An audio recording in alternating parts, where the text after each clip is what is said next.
And I have a message. I received a phone call last night, and it was actually pretty late. It was about 10 o'clock. And do you know who it was from?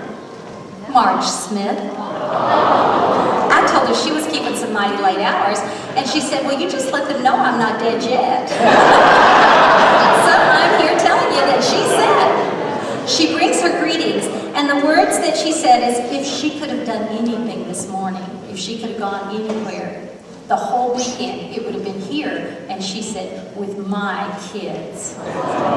She said, those first 4 years, those are my kids. And I love them dearly. And she wanted to just let you know that she wants to thank you for taking a chance on MidAmerica. And thank the faculty for taking a chance that students would actually show up. We are thrilled that you came, and she wanted to express that and tell you how much she really truly felt like you were her kids. She said, I felt that from the beginning of the day. She said there was just something special about those first 4 years. So thank you for taking the chance on MidAmerica. And Marge loves you dearly and would love to be here. A guy that's on the front porch, and his friend was walking his dog, said hello, greeted him, said, how you doing? He said, very good. He said, my wife and I went to the doctor, and he got me new medicine for helping my memory. Really? What is it? What's it called?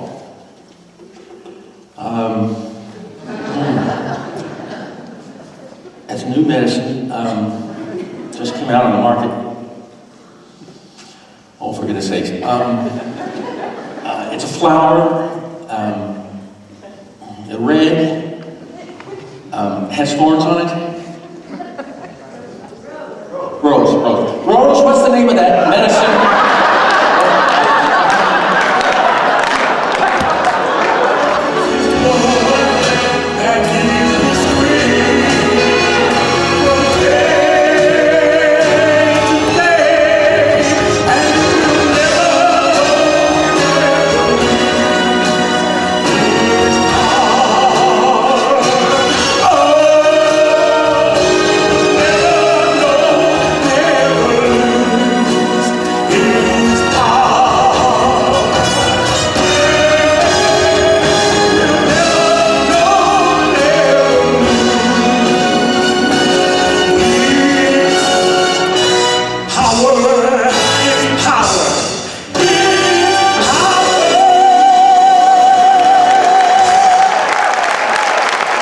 We have a special guest who's joined us for a little while. He has a lot of rounds to make, and we want him to bring us greetings. Brand new president of MidAmerica Nazarene University, Dr. Spittle. Welcome as he comes.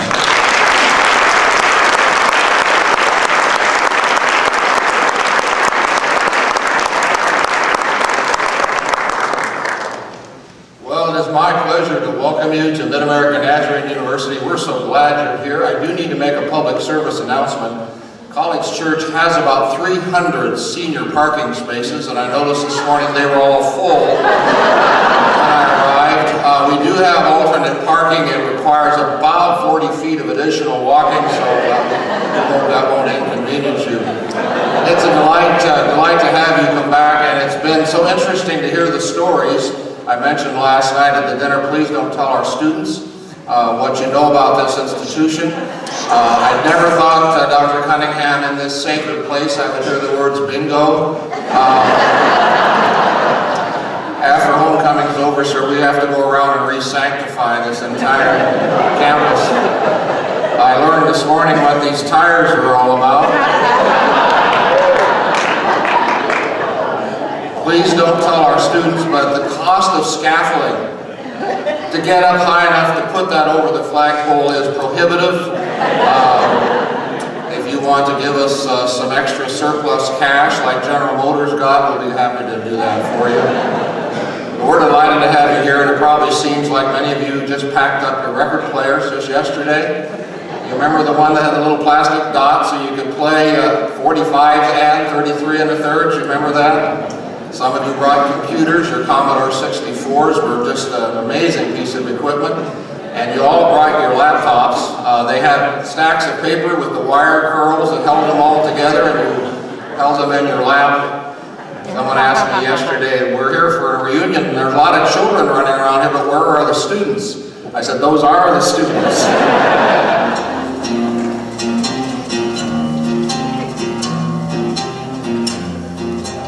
Welcome to the Lives of the Pioneers, brought to you by Bart's Biscuit Bun and Bagel Bakery, where you can buy big round bags of Bart's butter-based banana blueberry breakfast biscuits. And Pioneer Peas, peppered pork and beans. Pop them in a pot till they're pie bean hot and eat them with plenty of pepper. That's Bart's Biscuit Bun and Bagel Bakery. And Pioneer Peas, peppered pork and beans. And now, the Lives of the Pioneers. Hello, Bethany College, Bethany, Oklahoma. How can I direct your call?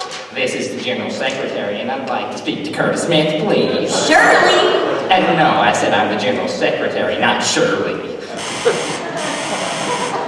Hello, Curtis Smith here. Would you like to sign up to go to Bethany Nazarene College or make a sizable donation? Not quite yet. How are you these days? Terrific. In fact, if it gets any better, I might have to hire somebody to help me enjoy it. Well, I'm calling on behalf of the new college trustees meeting, and we've just elected you to be the president of our newest Nazarene College. Well, cut off my legs and call me Shorty. What's it called? Well, we haven't decided yet. Well, where is it? Well, we don't know that yet. Who's on the faculty? Well, don't have one yet. How many students are there? Well, none yet. And where are these students coming from? Kansas, Missouri, Nebraska, Iowa, North Dakota, South Dakota, and anywhere else. And Florida. And how much is the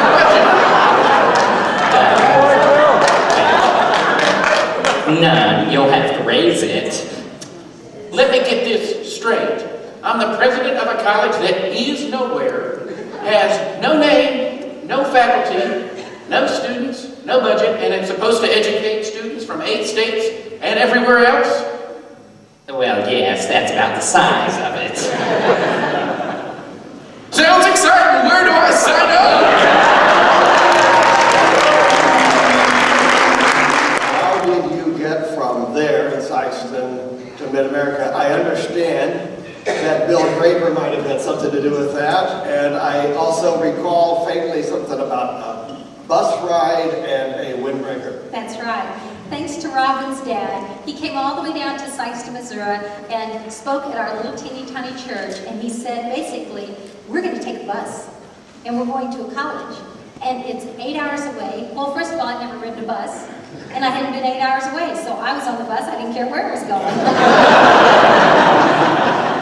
Got on the bus, rode up here. When we got up here, he said, now, if you'll just consider making this your college, we'll give you this navy blue nylon windbreaker with a little white logo on it. Do you remember that? And he said, if you'll just sign up and let us send you information. I said, where do I sign? Because my mother made all my clothes from my Aunt Ruby's dresses. She was a large lady, so there was always lots of fabric left over. And I had never had a store-bought jacket. And so that was my first store-bought jacket. And I know that most of you are sitting out there and thinking, where did she make up this story? This was my life. When I came here, though, I decided that I wouldn't let any of you know that. My parents had a 2-room house, not 2 bedrooms, a 2-room house. They went to the bank and they mortgaged their 2-room house to send me to school. I kept going to school, and finally my mother said, well, aren't you done yet? And God just kept opening the doors, and I kept following him. That's all I knew to do, because that's how I'd been raised.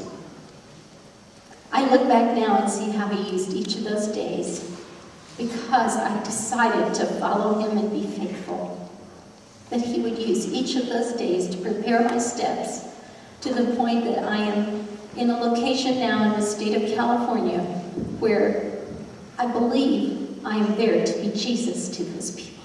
In 2007, there was something. Yes, the cancer experiences were the bookends to a year that filled our hearts where there was no laughter. Our children were expecting their first grandchild. And on the day that they discovered that they were going to have a beautiful little baby boy, they also discovered that he would be born a bilateral cleft baby. And on the day that he was born, the anomaly was much worse than they had expected. And it was bilateral lip cleft gum uvula. And I remember taking the baby in my arms and holding him close to my face and introducing him to his Grammy. And I said, "Owen, you are the most beautiful little boy I have ever seen. And you will always have your Grammy's love." And for 5 months, we reveled in his beautiful nature and the way God worked through the first 2 surgeries. And our son was a corporate pilot for a couple of businesses.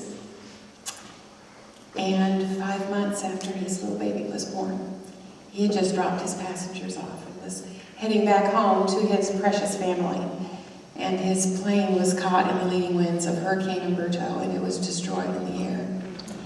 And I knew in that moment that the God who created the universe, by speaking it into existence, stepped into the cockpit of that plane and put his arms around my son and transitioned him from Earth's stormy areas into heaven's peace.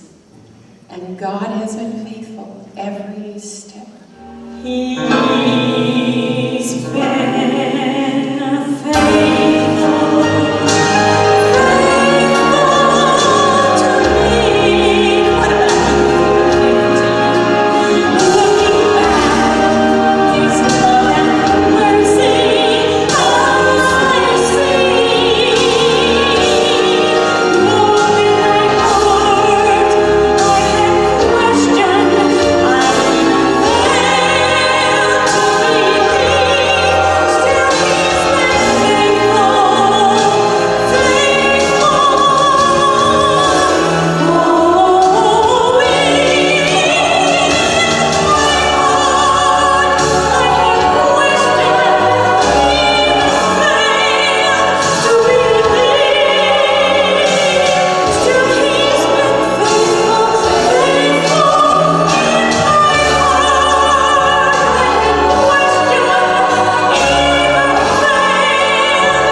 God isn't just for the long ago and the far away. It's not just a historic exercise. It's still working. It's still working today. When the church goes to pray, astonishing things happen. That's what the Bible says. God is faithful, but not just for Peter and for Don Cox, but for you and me. And some of us here in this wonderful weekend may have some change in our own lives that are breaking our hearts, different situations that have come to us. But I would encourage you today, with the knowledge that God has been faithful to MidAmerica Nazarene University through the years, through this church, and all of us in various ways through our own homes, life situations. He will continue to be faithful. You can trust Him. God be the glory. To God be the glory. To God be the glory for the things He has done with His love. He has saved me with His power. He has raised me. To God be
Your board was $195 for the semester, and you asked why the food was so good.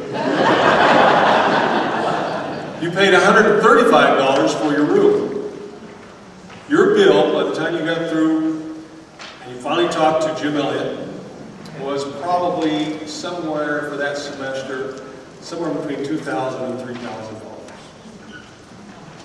Now, that doesn't sound too bad, pocket change, but I read Dr. Metz's history book about MidAmerica, and he has a lot of statistics in there. And one of the statistics was that the median price, the median income of your parents, about 50%, only 50% were 50% were less than $10,000.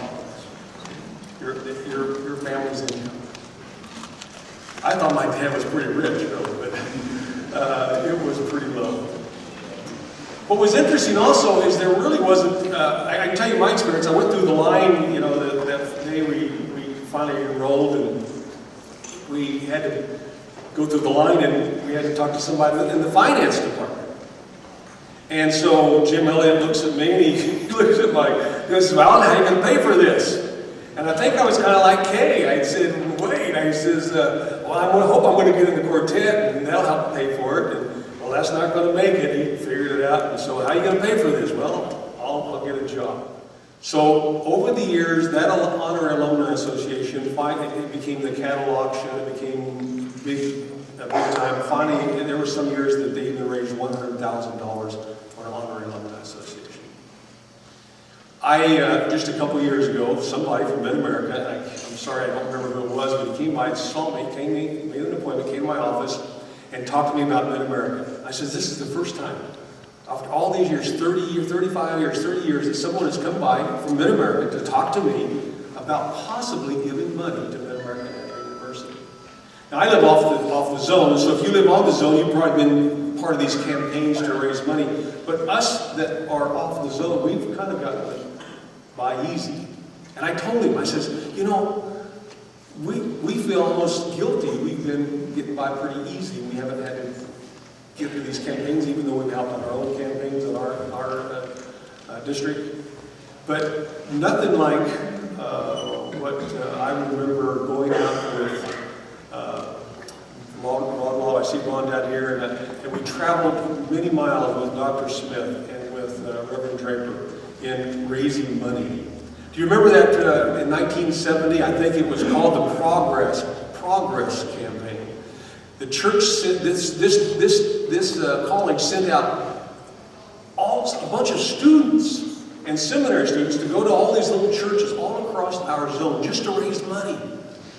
Those poor people that had to listen to us students, trying to raise money. I remember the story came back. Bill Bray came back, and he was giving some great sermon, and he says he was 5 minutes into the sermon, and he was using just as an expression. He says, "And I want you to stand with me outside this tent." And the whole congregation, he said, stood up. And he didn't know what to do. So he said, "I quickly said my closing remarks and tried to raise some money." All in 10 minutes period of time. Well, we have an opportunity. You remember there were 373 grandkids. Is that the right number? 373 grandchildren represented right here. What this committee thought it would be great to do, not just to have a great time, but we need to start making God faithful to other people also. We need to kind of dig down and help God do what He wants to do. And Sarah and I joked around a little bit about success last night. But faculty and pastors and administration, the success that you see of the students is that they've been into this world reflecting Jesus and actively bringing heaven to earth. And that we have an opportunity, even at this time, to do that in our older age. But what the committee would like to do is start what is called a Sons and Daughters of the Pioneers Scholarship Fund.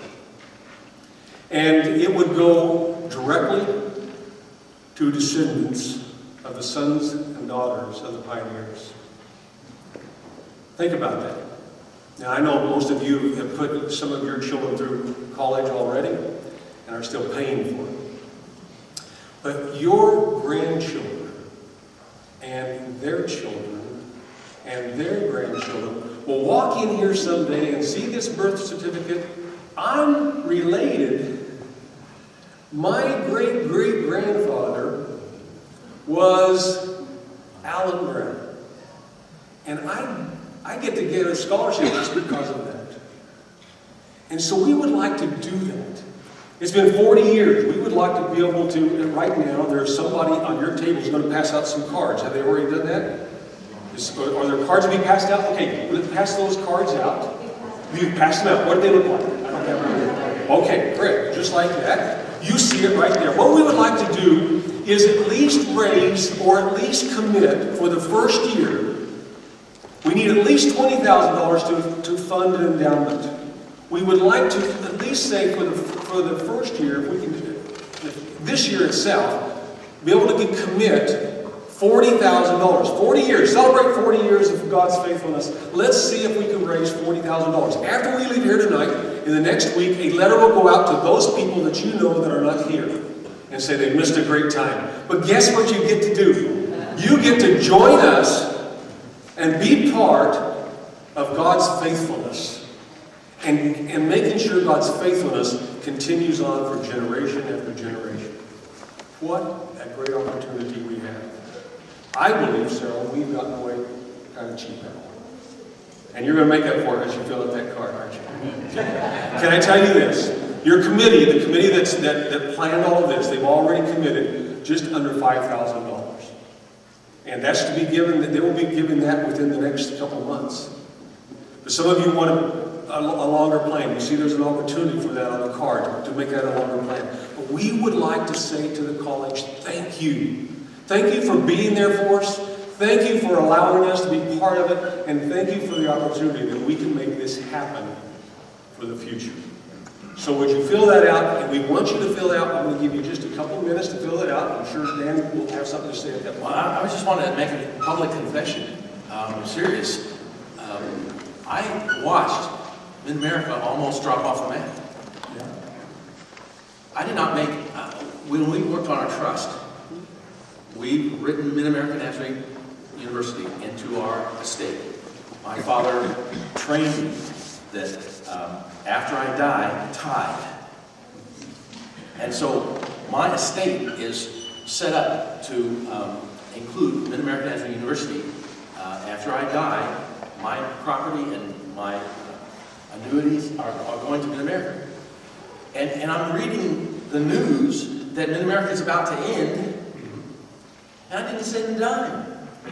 And I feel bad about that. And then when the committee came up with this idea, I said, sons and daughters of pioneers. My 3-year-old granddaughter in 17, 16, 15, I teach business, 15 years. I don't teach the hard stuff. In 15 years, she's going to say, where am I going to go to college? And I'm going to say, I want to tell you about a place that I put some money into, and there's a scholarship right for you. And she can say, I'm a granddaughter of 2 pioneers, and I want her to get a subsidy. And this works. I've been asked to just share very quickly maybe what the last 40 years have taught me about God's faithfulness. And really that is significant. As a child, you know about God's faithfulness. You're taught about it from Sunday school on, but how does our definition of God's faithfulness change after time and hard knocks and experiencing things? And the lesson that has been taught me can be summed up in this statement. These 40 years have taught me that God's faithfulness involves me, but it does not revolve around me. God is faithful to his promises.